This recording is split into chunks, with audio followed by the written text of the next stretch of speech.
साथियों नमस्कार, मैं हूं राजीव जैन। एक बार फिर आपके साथ सामाजिक पहलुओं पर बात करने और उन कुछ समस्याओं पर गौर करने और अखबारों में छपी हुई खबरों के ऊपर चर्चा करने के लिए। साथियों, मैं काफी पुराना पाठक हूं दैनिक भास्कर का।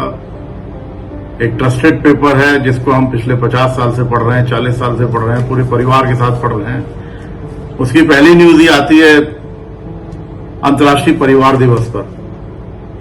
आपने देखा होगा पिछले कई वर्षों से अंतर्राष्ट्रीय बाल दिवस, अंतर्राष्ट्रीय महिला दिवस, अंतर्राष्ट्रीय फला दिवस, अंतर्राष्ट्रीय ये दिवस, मातृत्व दिवस, ये सारे सामाजिक शब्द जो परिवार को या मानव को एक दूसरे से जोड़ के रखते हैं।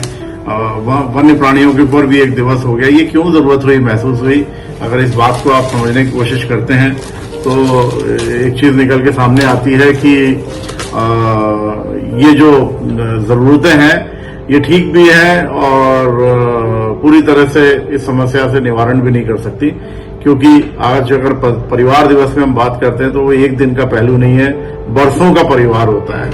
साथियों, पहले दो व्यक्ति मिलकर एक परिवार बनाते हैं, परिवार से समाज बनता है, समाज से देश का निर्माण होता है और फिर एक संस्कृति का निर्माण होता है। एक मजबूत समाज और मजबूत नींव होती है जिससे परिवार के आने वाले व्यक्तियों को, आने वाले बच्चों को, आने वाली पीढ़ियों को हमेशा उसका फायदा मिलता है और पीछे उनके बैकिंग रहती है।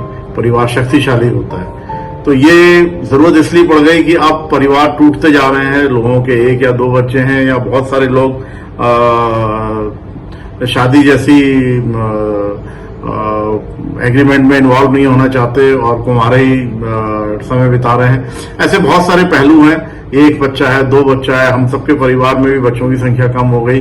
ठीक है, वो अपनी जगह पे पालना पोसना, आप जॉब करते हुए मियां बीवी के लिए बहुत सारी दिक्कतें होंगी।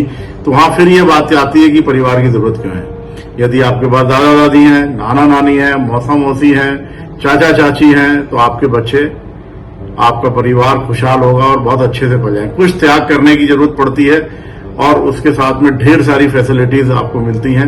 मैं अपना एग्जांपल देता हूं कि मेरे बच्चे हमेशा नाना नानी, चाचा चाची और मौसियों के भरोसे कब पल गए, कब पढ़ के निकल गए, ये पता ही नहीं लगा, क्योंकि हम सब ज्वाइंट फैमिली में ना रह के भी ये भी एक तरीका है कि आप अगर एक घर में नहीं रह सकते तो आसपास रहें, एक शहर में रहें और एक दूसरे का साथ दें जरूरत पड़ने पर, मुसीबतों में या सुख में, दुख में। तो ये भी एक परिवार है, क्योंकि ज्वाइंट फैमिली की कल्पना एक मकान में रह के करना बड़ा मुश्किल है और हर किसी के लिए पॉसिबल नहीं है।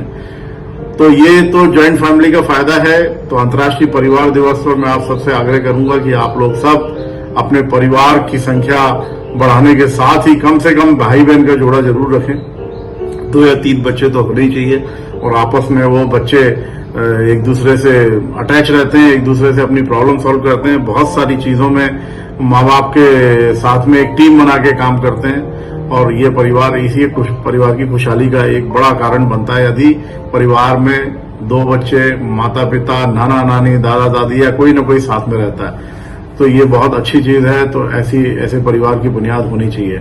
अब नुकसान बताता हूँ। जब परिवार टूटते हैं, संपत्ति बढ़ती है और विघटन होता है उसका, तो 100 एकड़ जमीन भी कुछ टुकड़ों में होके, किसी को 2 एकड़, किसी को 1.5 एकड़, और वो व्यक्ति परेशान होके, मैंने बहुत सारे लोगों को जानता है जो अपने परिवार को छोड़कर शहर की तरफ नौकरी करने जाते हैं। तो ये सबसे बड़ा नुकसान है कि आप अपना पुश्तैनी बिजनेस, अपनी पुश्तैनी जमीन छोड़ के आप नौकरी की तलाश में, वो भी कुछ पैसों की, आप तकलीफों से जीते हो जबकि आपके पास सब कुछ मौजूद है। इसी तरह बात करते हैं बड़े बिजनेसमैन की, जिनके पास बड़ा बिजनेस है। तो देखिए, वो जब सेटल करके बिजनेस देते हैं तो उनका परिवार उसी बिजनेस में खप जाता है। जैसे होटल बिजनेस है भोपाल में, मान लीजिए बहुत सारे होटल्स मैंने देखे, उनकी चेन खुल गई है।